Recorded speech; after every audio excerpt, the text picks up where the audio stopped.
Hello friends, welcome to Manu Law Classes. मेरा नाम गौतम दीक्षित है. Now friends, in this video we are going to discuss the most important news from the Hindu edition of August 13, 2022. यहाँ पे we are going to focus on the news which are very important for your CLAT. At the same time, I will also suggest you reading certain articles which will be necessary for your legal, English or critical reasoning part of the exam. Fine. So let's start with the news. आज जो news है वो थोड़ा सा environment related भी होगा. Environment related we will be doing about the world elephant day and the problem of elephant, Asiatic elephant which are found in India. Poaching जो उनसे होती है, कितनी डेथ हुई है, we are going to do that. Along with that, I will also discuss about the Project Elephant. Just like Project Tiger, we also have Project Elephant which was launched in 1992. Okay. Then we will be discussing about Taiwan in brief because now for the first time India has talked about Taiwan and it has said that to avoid unilateral action to alter Taiwan status quo. Okay, so we are going to do that thing also. Then moving on to the editorial page, we will be seeing about population. बहुत ही बढ़िया article आया है about the population. So here we will read about India's population, important facts, important qualitative facts, problem of population in India, employment हो गया, चाहे disease हो गया, चाहे demographic dividend हो गया, everything is contained in that article and it is a very important article related to population. So now let's start with the news. So the first news is coming from the Foreign Affairs where India has said avoid unilateral action to alter Taiwan status quo. ठीक है. सो Taiwan status क्वो मतलब कि Taiwan की पूरी history क्या है. तो हम जानते हैं कि तैवान में there is democratic party which favours pro independence from China. Okay, but China का एक policy that is called as one China policy in which they consider Taiwan as the part of China. Fine. So जो recent visit था Nancy Pelosi का. अभी Nancy Pelosi कौन है? Nancy Pelosi, she is the speaker of United States House of Representatives. Okay, United States House of Representatives. Fine. जैसे हमारा लोकसभा होता है वैसे यूएस में हाउस ऑफ रिप्रेजेंटेटिव होता है. उनकी स्पीकर है Nancy Pelosi. She visited recently Taiwan.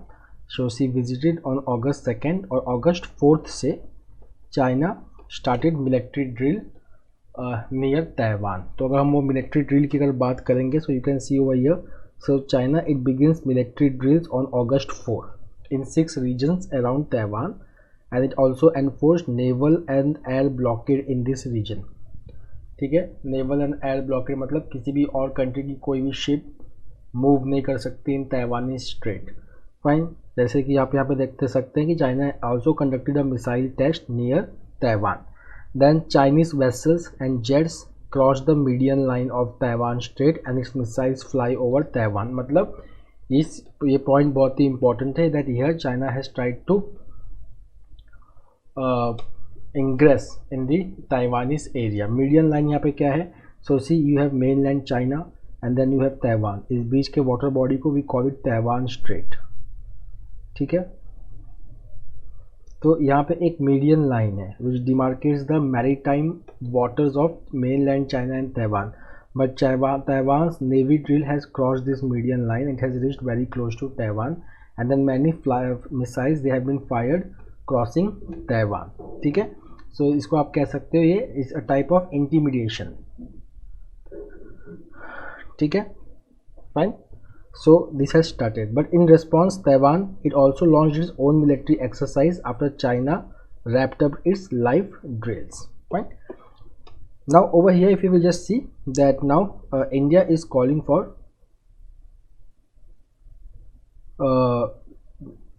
China to restrain or not to alter the status quo of Taiwan. Okay.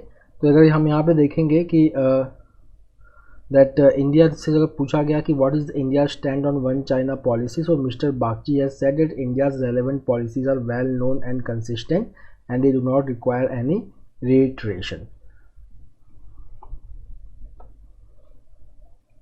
The next is Rushdie stabbed eight New York event. तो देखिए ये सलमान रश्दी हैं, ये बहुत ही वेल नोन ऑथर हैं। इन्होंने एक बहुत ही फेमस बुक लिखा है that is called as Satanic Verses. ये बुक इन्होंने आज नहीं लिखी है, ये बुक इन्होंने लिखी थी 1988 में।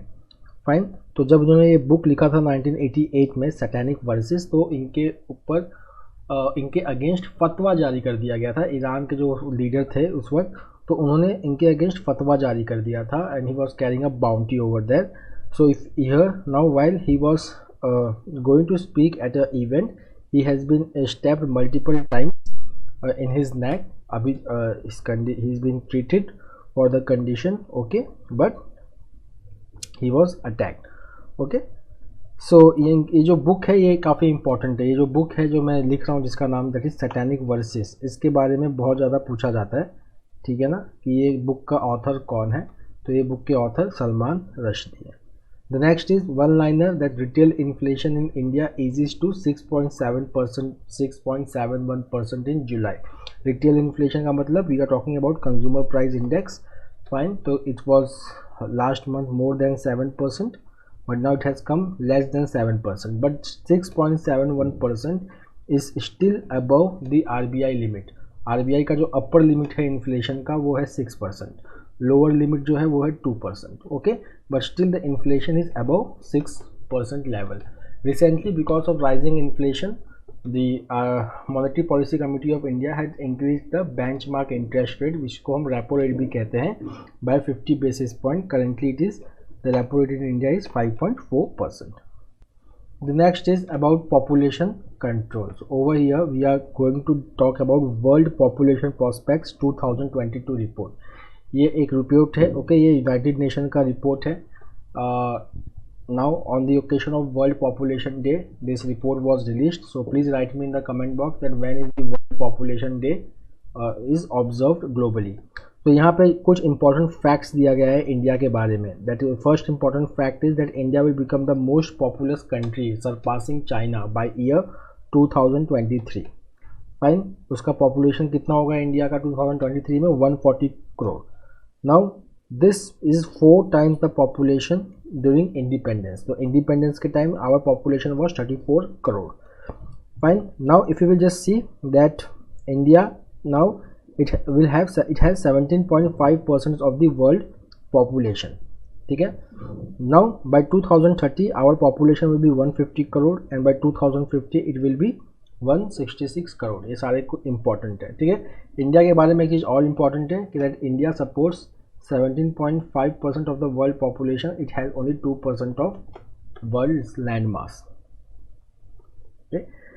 अब देखिए हमारा पॉपुलेशन जो है it is in 1960s our population it growth rate was more than 2%, but by 2025 our population growth is going to be 1%। उसके बाद अगर हम बात करें पॉपुलेशन स्टेबिलिटी का, सो पॉपुलेशन स्टेबिलिटी का मतलब कि पॉपुलेशन ना बढ़ रहा है ना घट रहा है, population is stable. That we are going to achieve by 2064।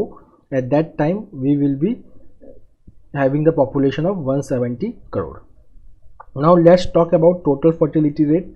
So if you will just see that India has reached a significant milestone that is called as total fertility rate। what is total fertility rate?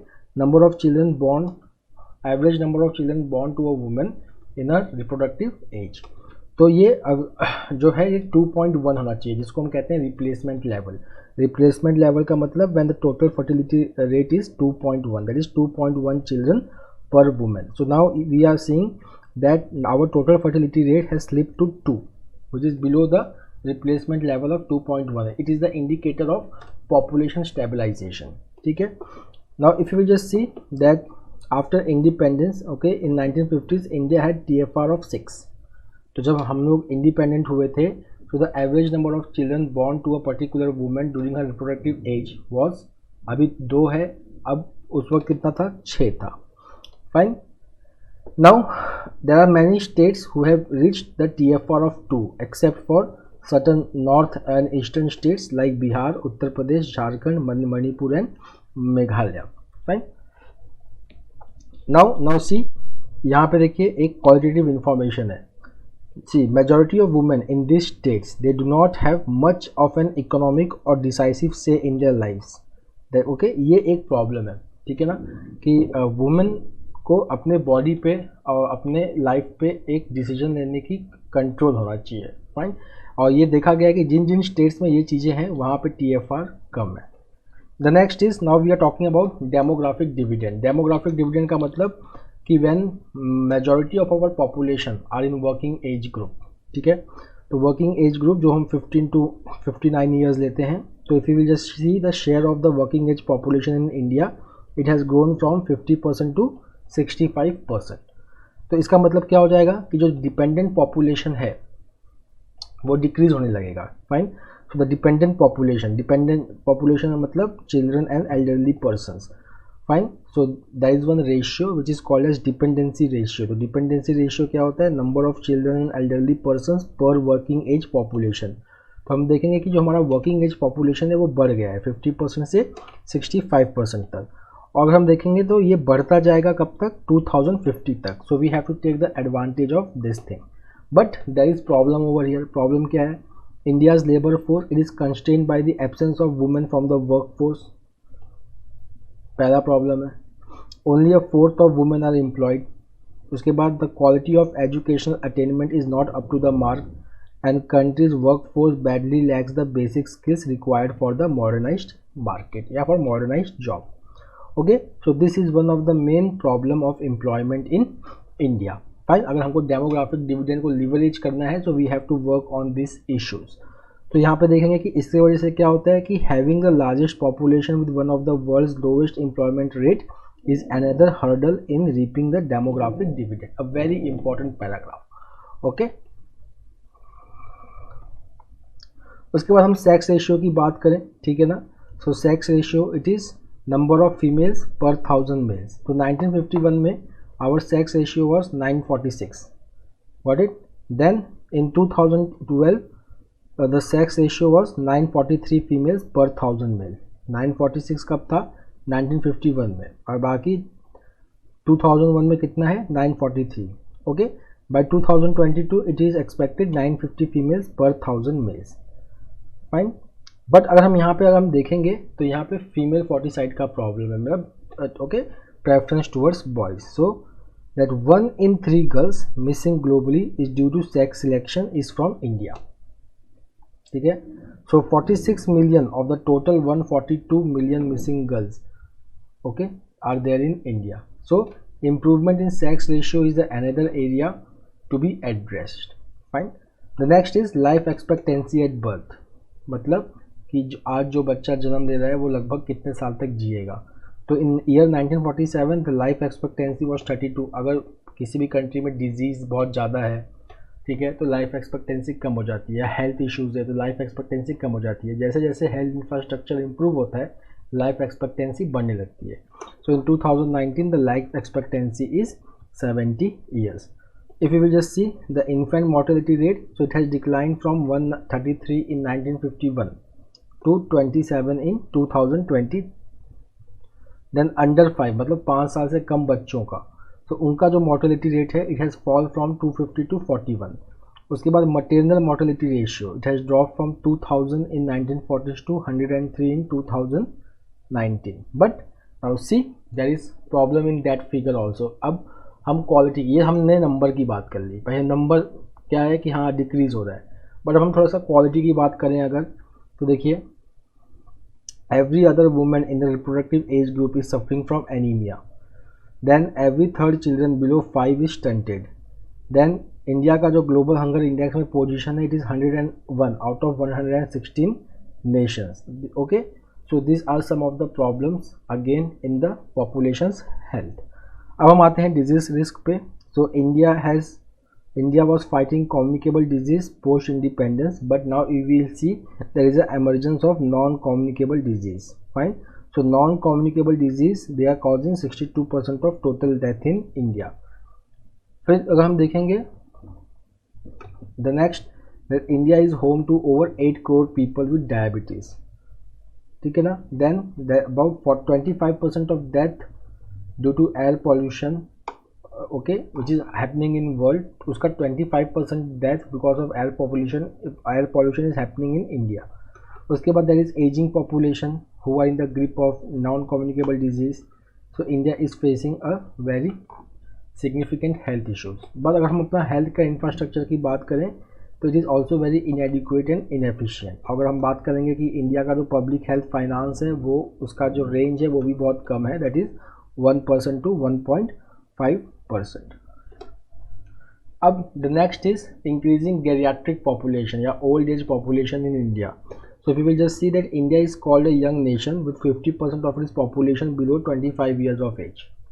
Fine, but we will see the share of India's elderly population is now increasing and it is expected to be 12% by 2050. Fine, उसके बाद क्या होगा कि 2050 के बाद, क्योंकि देखो क्या है कि currently we have young population जो 2050 तक चलेगा, मिड 250 तक चलेगा, तो यही लोग आगे चल के बुजुर्ग भी बनेंगे। तो जब ये 2050 के बाद जब बुढ़ा होना चालू होंगे तो अचानक से क्या हम देखेंगे कि एल्डरली पॉपुलेशन का जो शेयर है वो बढ़ता चले जा रहा है। So we need to focus on this thing, okay. So we need to have a robust social, financial and health care support system for old people in the need of are. Fine, so ये और भी चीज़ें करने की ज़रूरत है, like investment in human capital, then enabling older adults to live with dignity and healthy population aging. So we should have social sustainable infrastructure which includes social welfare schemes, investment in quality education and health. तो यहाँ पे जो क्या है, यहाँ पे अब देखिए author is now talking about the shift that focus should not be on population control. We do not have such a severe problem now, okay, but there should be augmentation of quality of life. हमें अब population control से shift करके अपना focus quality of life पे देना होगा। तो this is very important article for today.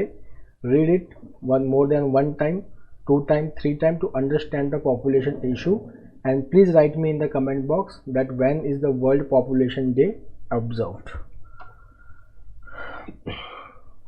Now let's have a revision. तो हमने कल एक न्यूज़ पढ़ा था जहाँ पे चाइना ने इंडिया और यूएस का एक प्रपोजल था कि जो डेप्यूटी चीफ है जैश ए मोहम्मद, जिनका नाम है रऊफ असगर, इनको डालना था United Nation Security council 1267 committee listing में, ठीक है। बट चाइना ने टेक्निकल होल्ड डाल दिया है, ठीक है ना। ये टेक्निकल होल्ड मतलब 6 महीने तक टेक्निकल होल्ड चल सकता है, उसके बाद that country can either agree और कैन डिनाई। तो ये किसने किया है? ये चाइना ने किया है, ठीक है ना। तो यहाँ पे ये कौन सा टेररिस्ट है, किसके बारे में बात कर रहे हैं? तो we are talking about Rauf Asghar. He is the deputy chief of Jaish e Mohammed which is the okay. So यहाँ पे कोशिश ये थी इंडिया और यूएस का कि इस नाम को यूनाइटेड नेशन सिक्योरिटी काउंसिल का एक लिस्ट है 1267 लिस्टिंग, इसमें लाया जाए। तो इससे क्या होगा कि that this person will now be recognise as a global terrorist. Fine, तो इसका जो ट्रैवलिंग होता है, फंडिंग होता है, उन सब पे रिस्ट्रिक्शंस लग जाती हैं। सो now this has happened that China has put a technical hold. This has come after the failure of 16 rounds of military commander level talk between India and China, which has failed to resolve the disengagement issue in Gogra hot spring area. Fine. The next is, अब देखिए यहाँ पे fault line देखिए। Recently अभी they were facing confrontation when the ship research vessel to carry out space and communication research. The ship was going to dock at Hambantota port in Sri Lanka, which Sri Lanka later refused. Okay, so this is also one of the concern over here. अब ये जो China है ऐसा नहीं है कि पहले नहीं किया है। 2 मंथ पीछे हम जाएंगे तो लश्कर तैयबा का जो डेप्यूटी चीफ है अब्दुल रहमान मक्की, इसकी भी लिस्टिंग के लिए इंडिया और यूएस ने एफर्ट मारा to get this person listed in UNSC 1267 list, when again China put a hold on this. Fine. Now if we talk about this person Asgar, so he is wanted for his role in freeing his brother Masood Azhar, ठीक है ना। तो Indian airlines की एक flight थी Kathmandu to Delhi, उसको इसने hijack कर लिया था IC-814, and this IC-814 then landed in Kabul. उस वक्त काबुल पे तालिबान का रूल था और ये इंडिया के लिए प्रॉब्लम बहुत बढ़ गया था, बिकॉज तालिबान को तब इंडियन गवर्नमेंट ना तभी रिकॉग्नाइज़ किया था ना आज ही रिकॉग्नाइज़ किया है। Fine, and the government had to deal with Taliban to get the people released, to get the airlines released from the Kabul. तो उसके एवरेज में गवर्नमेंट को मसूद अजहर और 2 और टेररिस्ट को रिलीज करना पड़ा था to secure to get the release of 200 civilians hostage. Then he is also convicted in Pakistan on many terror related and terror financing charges.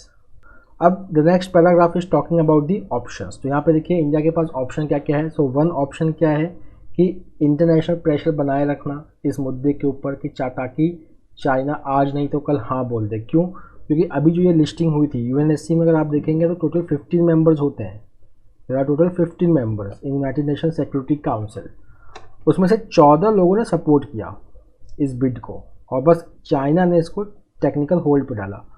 अब आप पूछेंगे कि sir China is the single country, उसने कैसे इसको होल्ड पे डाल दिया when 14 countries were at one side. This is because the China is permanent member of United Nation Security Council. उनके पास वीटो पावर होता है, वो चाहे तो कोई भी रेजोल्यूशन को होल्ड कर सकते हैं. Okay, the next is that India should open this dialogue with many countries to put pressure on China and Pakistan for better outcome on terrorism related activities. Fine. उसके बाद देखते हैं कि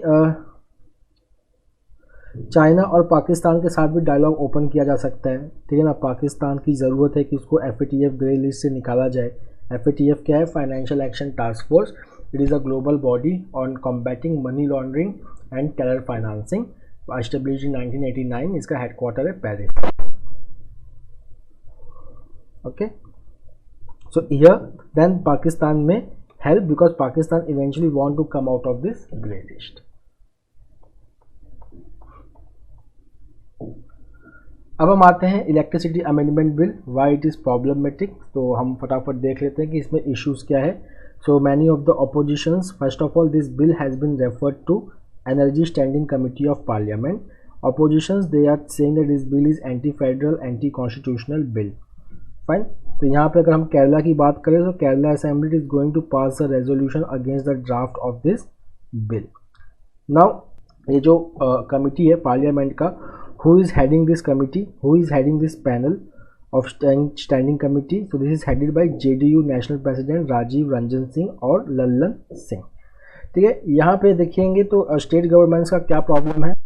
सी, तो according to the amendments what will happen that centre will take control of generation and distribution of power through the amendments.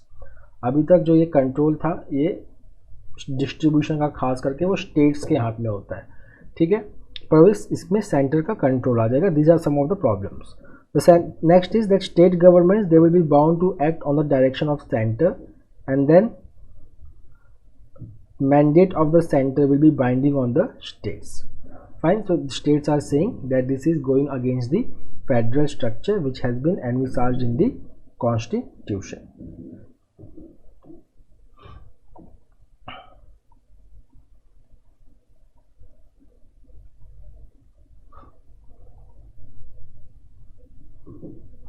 The next is one liner again. Then as you can see, an Indian Air Force contingent has left for Malaysia to participate in a 4-day bilateral exercise. तो ये aerial exercise है. इसका नाम क्या है? इसका नाम है उदय शक्ति. ये बायलैटरल है बिटवीन इंडिया एंड मलेशिया. कहाँ पे हेल्ड होगा ये? It will be held at Royal Malaysian Air Force base in Kuantan in Malaysia. India से कौन कौन पार्टिसिपेट करने वाला है? कौन कौन से fighter jets? Sukhoi 30 C-17 aircraft और वहाँ से कौन होगा? Sukhoi 30 MKM aircraft. Now let's come to World Elephant Day. So 12th August is celebrated as World Elephant Day. ठीक है. So 29 elephant poaching cases in 3 years. तो यहाँ पे देखेंगे हम World Elephant Day.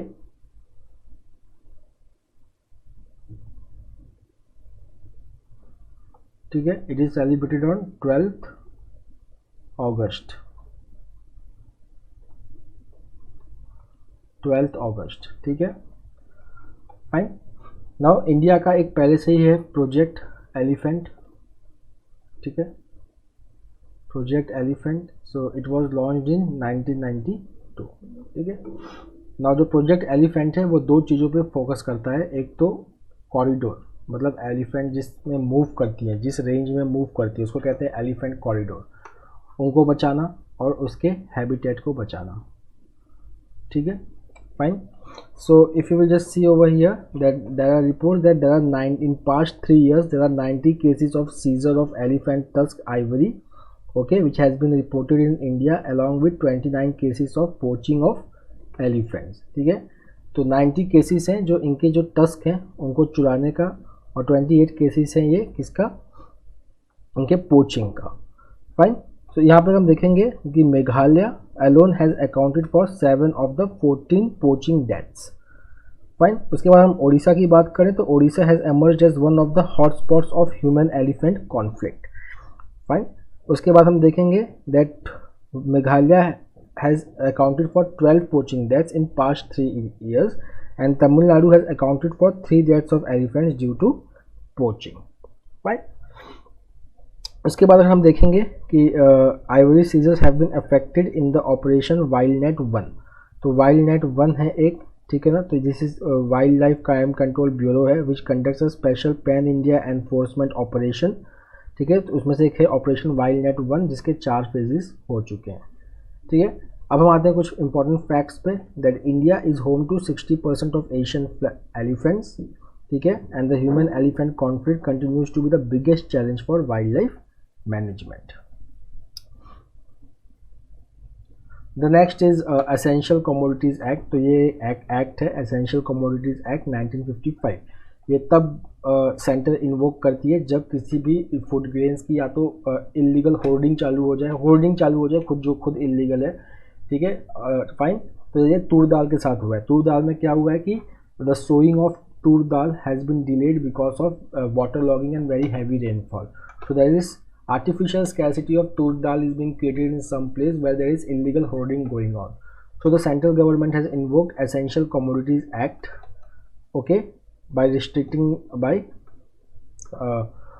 requiring strict action against the illegal hoarders. चलो अब हम आते हैं 2 ऐसे स्कीम्स पे जो हमारे लिए बहुत इंपॉर्टेंट है. नमस्ते स्कीम, ठीक है ना. Namaste it is a scheme by Union Ministry of social justice and Empowerment. तो ये नमस्ते का फुल फॉर्म क्या है, National Action Plan for Mechanised Sanitation Ecosystem Namaste. It will streamline the process of rehabilitating sanitation workers and it will emerge with and replace the SRMS scheme, that is self employment scheme for the rehabilitation of manual scavengers which was started in 2007.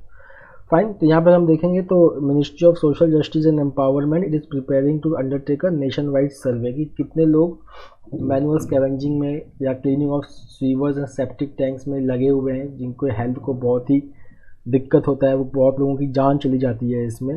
तो यहाँ पे इस पर focus होने वाला है, ठीक है. तो हम यहाँ पे हम देखेंगे तो there is the ministry is trying Namaste scheme जो है, जैसे ये नमस्ते स्कीम है तो ये दिस स्कीम यहाँ पे 2 मिनिस्ट्रीज़ है, ministry of housing and urban affairs and ministry of social justice and empowerment, जिनका एम है to eradicate unsafe sewer and septic tank cleaning practices. Okay, this is important. दूसरा benefit क्या है, other benefits under the scheme includes capital subsidies of up to ₹5 lakh on sanitation machinery costing up to ₹15 lakh and interest subsidies on loans where interest rate will be kept between 4 to 6% for the beneficiaries. Okay, तो ये नमस्ते याद रखिएगा कि नमस्ते scheme किसके लिए है. तो इसके बाद सोशल जस्टिस मिनिस्ट्री का एक और स्कीम है that is called a SMILE, that is SMILE project, support for marginalised individuals for livelihood and enterprise. Okay, तो for which ₹100 crore has been allocated till 2025-26. अब the same ministry is going to launch Smile 75 initiative for comprehensive rehabilitation of beggars. This scheme is for beggars, Smile scheme.